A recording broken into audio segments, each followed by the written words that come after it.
Pozdrav, dragi baštovani!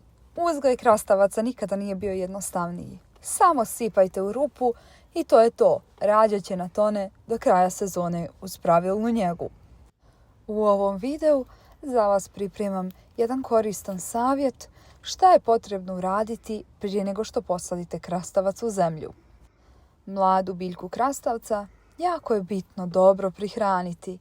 Tada joj osiguravaš rast, razvoj i sve drugo što je potrebno.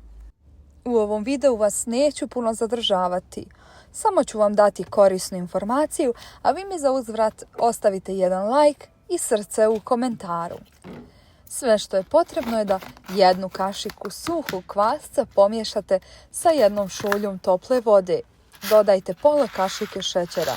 Sve sjedinite da se otopi. Ostavite 20 minuta da se kvasac aktivira, a nakon toga razrijedite u 5 litara vode. S ovim zalijte prvo rupu koju ste iskopali, a potom stavite krastavac i zakopajte. Ovo uradite jednom u mjesec dana i to je dovoljno. Vidjet ćete kako vaši krastavci bujaju. Sjetit ćete me se kada budete brali obilne plodove ove sezone. Dragi prijatelji i dragi baštovani, hvala vam na gledanju i na podršci ovog kanala. Vidimo se u sljedećem korisnom videu koji vas očekuje već danas. Stoga posjetite naš kanal i budite aktivni. Pozdrav!